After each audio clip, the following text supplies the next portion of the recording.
बिस्मिल्लाहिर्रहमानिर्रहीम। अस्सलाम वालेकुम प्यारे दोस्तों, कैसे हैं आप सब। आप देख रहे हैं होम स्टाइल कुकिंग विद अस्मा और आज हम बहुत ही ज़बरदस्त, बहुत ही टेस्टी, बहुत ही ट्रेडिशनल और बहुत ही इकनॉमिकल डिश बनाने जा रहे हैं। बहुत ही मज़े की बनती है। आज हम बनाने जा रहे हैं पोटैटो कटलेट्स, यानी कि आलू के कटलेट्स, जो कि हमारी अम्मियाँ भी बनाती थी। तो हम भी इसको बहुत ही ट्रेडिशनल तरीके से आज बनाएंगे और बहुत ही कम इंग्रेडिएंट्स के साथ बनाएंगे। बहुत ही सिंपल है और बहुत आसानी से बन जाते हैं, बहुत कम टाइम में, और आप मेहमानों के आने पे बहुत ही कम टाइम में इसको बना सकते हैं। तो आलू के कटलेट्स शुरू करने से पहले आप मेरे चैनल पर नए हैं तो मेरे चैनल को लाइक, शेयर और सब्सक्राइब ज़रूर कर दें और बेल आइकन को ज़रूर दबाएं ताकि आपको मेरी रेसिपी सबसे पहले मिलती रहे। तो चलें आलू के कटलेट्स बनाना शुरू करते हैं। सबसे पहले ये मैंने 2 kg पोटैटोज़ ले लिए थे। उनको अच्छे तरीके से वॉश करके छील के तो मैंने इसको इस तरह से काट लिया है और फिर इसको बॉईल कर लिया था नमक डाल के। ये देखें, ये बॉईल हुए हुए पोटैटोज़ हैं। अब इसको हम पोटैटो मैशर की मदद से इसको मैश कर लेंगे अच्छे तरीके से। ये देखें, इनको आलूओं को हमेशा छील कर बॉईल करें। इस तरह से इसमें से जो लेस होती है आलूओं में वो ख़त्म हो जाती है और बहुत ही ज़बरदस्त से हमारे कटलेट्स बनते हैं। ये मेरे पास अनारदाना है, ये तकरीबन 1.5 टेबल स्पून है, यानी कि 1.5 खाने का चम्मच, और 15 से 20 सब्ज़ मिर्चें हैं। ये बिल्कुल भी कड़वी नहीं है और ये हमने अपने किचन गार्डन से तोड़ी हैं, इसलिए ये हम ज़्यादा से डाल रहे हैं क्योंकि इसमें हम रेड चिलीज़ का बिल्कुल भी इस्तेमाल नहीं करेंगे, इसलिए हमने ग्रीन चिलीज़ ज़्यादा तादाद में ली हैं। और ये 3 मीडियम साइज़ के प्याज हैं, इनको अच्छे तरीके से मैंने चॉप कर लिया है। और ये अनारदाना और जो ग्रीन चिलीज़ थे उनको हमने अच्छे तरीके से कूंडी में कूट लिया था, वो डाल दिया है मैंने। थोड़ा सा नमक डाला था उसमें कूटते हुए।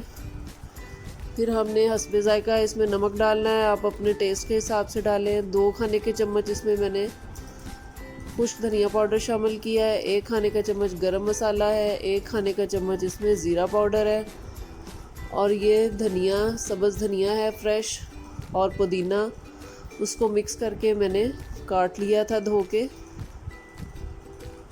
वो इसके अंदर डाल दिया और इसको हम अच्छे तरीके से अब मिक्स कर लेंगे। नमक और मिर्च जो है इसमें वो आप अपनी मर्ज़ी से अपने टेस्ट के हिसाब से डालें, जिस तरह का आप खाते हैं। बाकी अनारदाना जो है उसको कूटते हुए आपने ध्यान रखना है कि आपने बिल्कुल उसको बारीक पहले कर लेना है अनारदाना को, फिर उसके अंदर सब्ज़ मिर्चें डाल के फिर उसको ग्राइंड करना है। अब इसको हल्का सा पानी का या फिर ऑयल का हाथ लगा के हम इसके कटलेट्स बना लेंगे। ये देखिए कितने अच्छे, कितने ज़बरदस्त से कटलेट्स बन रहे हैं और ये इतने ज़बरदस्त से, खट्टे मीठे से, इतने टेस्टी बनते हैं कि आपका बार बार बनाने को दिल करेगा। आप इसको चावलों के साथ इनको बना सकते हैं, बहुत मज़े के बनते हैं और बहुत ही, ये देखें, बहुत ही कम इंग्रेडिएंट्स में बने हैं।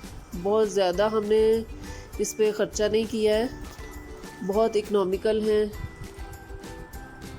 कटलेट्स हमारे जो हैं वो बन गए हैं, तो अब हमने इनको फ्राई करना है। इसके लिए मैंने 2 अंडे लिए हैं, उनको अच्छे तरीके से बीट कर लिया है। अब बारी बारी हम इसको एग में डिप करने के बाद इनको फ्राई करेंगे। ये तवे के ऊपर मैंने ऑयल डाल दिया है, वो तकरीबन गर्म हो चुका है।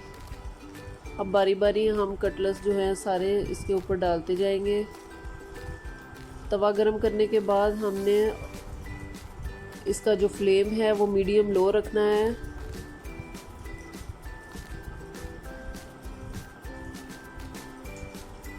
ताकि अच्छे तरीके से हमारे कटलेट्स जो हैं वो फ्राई हो जाएं।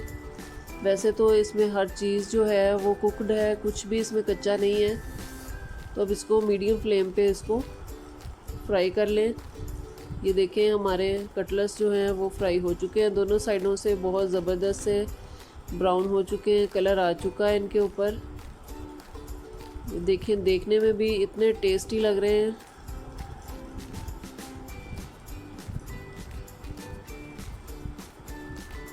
इनको आप किसी भी सब्ज़ी के साथ भी इस्तेमाल कर सकते हैं, चावलों के साथ तो ये बहुत ही ज़बरदस्त लगते हैं। आप इनको मेहमानों के आने पे बनाएं, बहुत ही मज़े के। और बिल्कुल चिकन के जो शामी कबाब हैं या जो बीफ शामी कबाब हैं उनसे किसी भी तरह से ये कम नहीं है, उतने ही उससे भी ज़्यादा बल्कि टेस्टी हैं। तो ज़रूर इनको ट्राई करें और मुझे फ़ीडबैक ज़रूर दें कि आपको मेरी ये आलू के कटलेट्स की रेसिपी कैसी लगी। अगर आपको मेरी आलू के कटलेट्स की रेसिपी पसंद आई हो तो मेरे चैनल को लाइक, शेयर और सब्सक्राइब ज़रूर कर दें और बेल आइकन को ज़रूर दबाएं ताकि आपको मेरी नई आने वाली रेसिपी सबसे पहले मिलती रहें। अपना और अपने घर वालों का बहुत ख्याल रखें। मुझे और मेरी फैमिली को अपनी दुआओं में याद रखें। अल्लाह हाफिज़।